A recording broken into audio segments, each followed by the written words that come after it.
Welcome, welcome, welcome. Ziggy1X here with another Nier Reincarnation Awakenings video.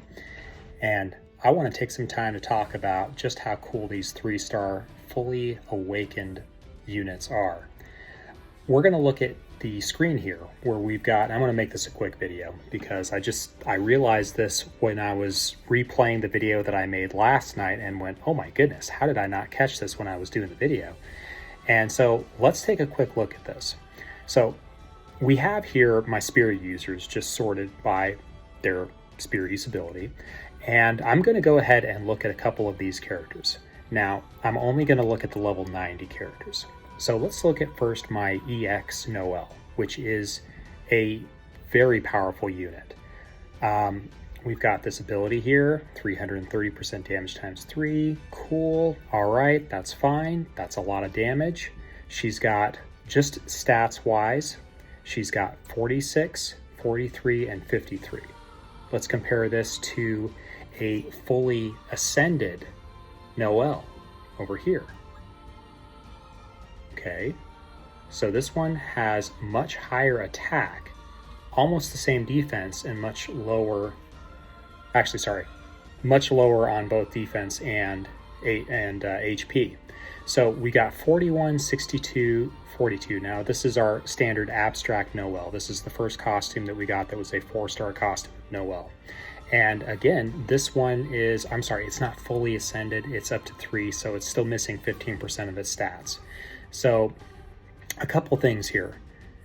First of all, just look at the stats. We're just going to look at the raw stats right now because a lot of the abilities that the characters use, there are those characters that are just going to absolutely clutch it with their character ability, and that's never going to change. Those are always going to be great abilities. But if we're just looking at raw stats and raw playability of these characters, 41, 62, 42, 46, 43, 53. So there is a difference, okay? But again, this is an EX Noel versus an abstract Noel. EX Noel with no awakenings versus abstract Noel with 2 stat awakenings. Let's take a look at regular old 3-star Noel here. 45, 47, 6,000 defense.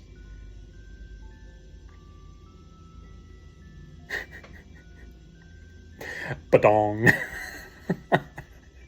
That is a lot of defense. And let's take another, this is a powerful unit. Now, this is something else this unit brings. This is where we may start to actually see some of these 3-star units come into utility because this character brings a unique blend of tankiness and an ability. If we look at the character ability, Morbus, on a cooldown gauge of C, which means it's the fastest cooldown available, 90% damage times 4, so decent damage, but also has a 100% chance to inflict poison for 5 turns. Let me tell you why I think this is special. And there's other 3-star characters that kind of fit into this niche where they may actually be able to fill a special role in something like Tower. Probably not subjugation for something like this, but Tower definitely, and I'll tell you why. Typically, unless a weapon is doing the poisoning, there are not very many characters out there that actually poison with their main skill. So what this means is that since poison and burn have become such incredible abilities in the more recent updates to the tower, what you could do is you could build an incredibly tanky, durable team. You can give her a weapon based off of whatever the weak affinity element is in the tower, and then you can have her with her character ability dealing poison damage. Every 5 turns, the cooldown will come back. There probably won't be overlap. It'll probably be a few gaps because it still is a character ability. But if you give her 3 of the EX weapons, the Dark Memory weapons, she's going to be getting faster cooldown on her character abilities, which is going to charge up her weapon abilities, which is going to charge up her character ability. And so this is a utility that we really haven't explored yet because the 3-star based costumes were so weak that we really couldn't utilize them in other ways. So now that we have this guy right here, let's take a look, for example, at Argo. So granted, this is only level 70, but if we take a look at Argo here, we've got 3,000, 3,000, sorry, 31,000, 3,000, 3,600. Now let's go down to Argo here. 50,000, 6,700. So he has even higher defense than Noel. What does Tree Fall ability do? And reduces attack by 30% for 30 seconds. Not as good, and I'll tell you why. When you need to reduce that attack, unless you exactly know how to time it with the boss about to do that smackdown attack, you kind of want that. You want the defense down or the attack down or any of the debuffs on the enemy to be overlapping if you want them to have the highest effectiveness. Having your attack down tied to a character ability is nice, but it's unreliable, just in my humble opinion. But again, this is a really interesting character, and he gets Ice Water Rush. That's a nice ability. I didn't even look at Noelle's third ability, Vigor, so she gets increased attack.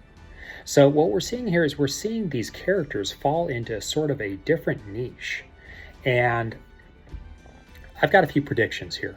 And there's probably a few things that I'm going to forget in this video that I'm going to want to bring up in another one, but I don't want it to go too long. So I've got some predictions. We've got these limited characters here. And let me go ahead and bring this back up just so that we can see all the characters again. We've got limited characters.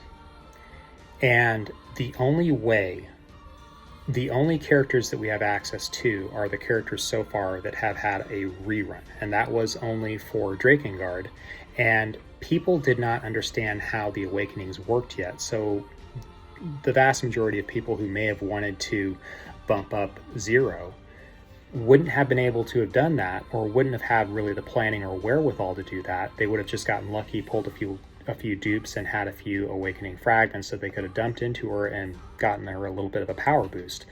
But we haven't had this. This is all uncharted territory now, and what I think is going to happen, this is my prediction, I think that for the next couple months it is going to basically be a whale fest, essentially. When a limited banner comes out, when a new Abyssal Mirror comes out, and all these other things come out that are limited, then those guys and gals are going to go ham on the ones that they really want. They may go all the way to the debris. Probably not a whole lot will, just because the return on investment for most of the debris is just not worth the extra cost. And so you're going to have that rush at the very beginning. And then what I see happening is two things. This is just a prediction. I see a different kind of handbook. That was weird. Okay, Siri just activated for some reason. Anyways, I see, yikes, a different kind of handbook or a different kind of material being introduced to the game.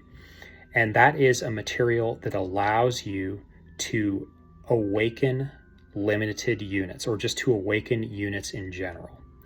I don't think this is going to come very soon, because I think that the developers want people to get the frenzy out of their system. And if you want an example of this, look back at the Mythic Slabs. When the Mythic Slabs were first introduced, what they did is they dumped a whole bunch of them into our inventory and they said, go have fun. And what we did is we were able to get one or two characters kind of relatively leveled up, and then we realized there was just a dearth of Mythic Slabs. They were very difficult to get a hold of. The only ways were through the shops, and then they were including them on banners, and then they were putting them in paid bundles and things like that. And they're like, okay, so these are the ways that we're going to slowly disseminate these materials to you. And then all of a sudden, probably about a month or so ago, I think it was it with Final Fantasy XIV, or was it directly afterwards? I think it may have been with the introduction of Final Fantasy XIV collaboration. All of a sudden, the faucet the fire hose got turned on, and all of a sudden every single event was giving us just tons of Mythic Slabs. We had 3 events running at the same time in tandem, every single one of them with 2 different types of currency, and then 3 different types of currency, and every single different type of currency had 500 of the big ones and 800 of the medium ones and 1,000 of the small ones. And so we had a way to get a hold of something like 2,500 of the big ones. I mean, it was just insane. And I burned through a lot of energy doing that because I was just going, oh my goodness, we have never seen anything like this. Why are they doing this all of a sudden? And it was because they were about to introduce awakenings. And it was because they were about to kind of change the way the game functioned. And so I see that happening down the road with the awakenings. There's something else I forgot to mention in my last video as well, and something that I think is very important. A compare and contrast between Mythic Slab and the Awakenings as well. Mythic Slab, and this, by the way, is another reason for, by and large, the falling off of the limited run characters. The only character that I can justify personally doing the work on is A2, just because she is so uniquely powerful in what she does, and she's also kind of a favorite of mine. So, but 2B is as well. Just 2B just does things, but she doesn't do them as well as A2. And so because of that, I can't justify sinking the amount of resources into her as I have into A2, because I do want to progress in the game, even though I am keeping 2B on the bench and feeding her from time to time. So she's well taken care of. But the point of what I'm saying is that with what we're seeing here, sorry, I had to check on my screen there to make sure it was still recording. What we're seeing here with these guys is that, first of all, we may be seeing the falling off of some of these limited characters until a new material is introduced that allows us, like the advanced handbooks, to not only ascend the characters so that we can increase their level cap, but also so that we can get those awakening stones. I suspect there will be a material introduced that does that. I suspect it will be probably at least 3 or 4 months down the road, so that it gives the people who are willing to spend plenty of time to do so, and then they'll start allowing it to trickle out to the rest of us so that we could kind of start playing catch up. The other thing is that another big difference between Mythic Slab and Awakenings is that Mythic Slab focuses on the character, while the Awakenings focus on the costume. And I can't believe I forgot to mention this in my last video, because I was thinking about it and then I just spaced on it because there was so much other material I wanted to go through. But think about this, and this is another reason why Mythic Slab is so superior in almost every way to the Awakenings. Again, Awakenings are awesome. I'm not saying that they're not, but I'm also trying to elevate the discussion in a sense to point out that, hey guys, this is a nice update, but it is so far and away inferior to the Mythic Slab, because when you level up your Mythic Slab board, it levels all of the costumes, every single one of them.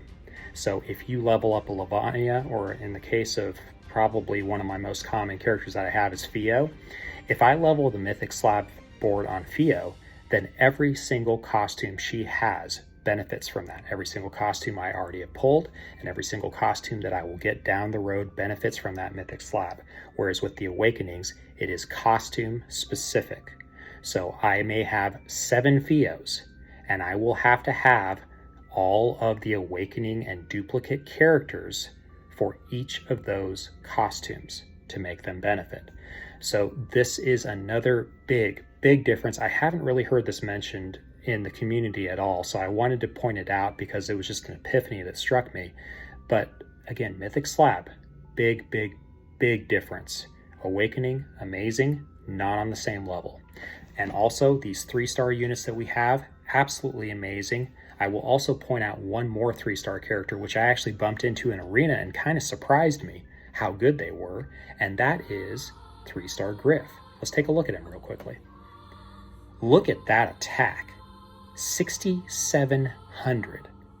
Okay, decent HP, decent defense, also has Fatal, also has Fleetfoot, which means that this guy gets agility up plus 16%. This guy is an arena monster. He's got the speed, he's got the crit damage, he also has this. On his character ability cooldown level C, 80% damage to all enemies and decrease their defense by 25%.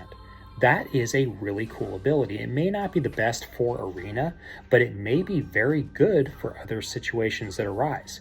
This is a 3-star character that has tremendous potential, and just to put him into perspective, this is the fully awakened plus 30% stat Griff 3-star, 6,700 attack, let's compare him to abstract Griff over here, the one that I was just showing in my last video.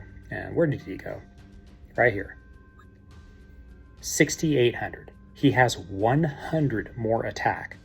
Both of them are basically awakened to the same level for all intents and purposes for this conversation, because they both have their plus 30% to the 3 main stats.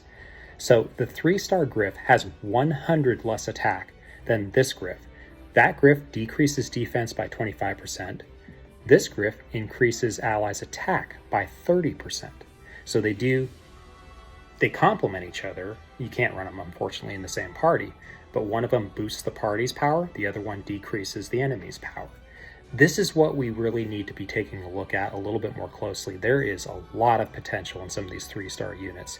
And as the handouts continue with the events, we may actually get those free 3-star units with all the awakening stones that come with farming the events that actually have really unique abilities. And we shouldn't pass those up. We should look a little bit more carefully at those, because again, my 3-star Griff has, I think, the 3rd highest attack. 4th highest attack of all of my units. My 3-star Griff. Just let that sink in. And it also has an AoE ability that decreases defense by 25%. That could be absolutely clutch if you have a nuke firing off somewhere else that just you need to capitalize on as much damage as possible. I'm going to leave this video here for now, okay?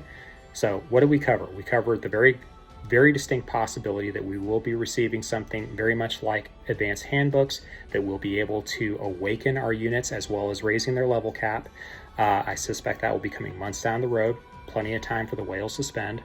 And I suspect that there will be ways that they also introduce, and maybe through that very same method, but ways that they allow us to take the limited units that we have and continue to awaken them further. And that will allow us to get a hold of some of the really choice debris, such as from our New Year's, Noel, our celebratory Gale, and a few of these others. So I think this is coming. I think that this is all in the plan, and that's just my prediction for now. So I'm going to leave it here. Hope everyone has a great day. I got to run around in the 100+ degree heat in Memphis, Tennessee all day. Turned into a giant puddle of gooey ectoplasm, and then I got back to my hotel and decided, hey, why not go for a run at 9:30 p.m. in the still 90 degree heat. So I'm just a masochist right now. Anyways, this thought came to me while I was running. They either come to you when you're running or when you're in the shower or when you're sitting on a toilet. It's one or the other. All right, you guys, peace out. Cheers. Have a great night.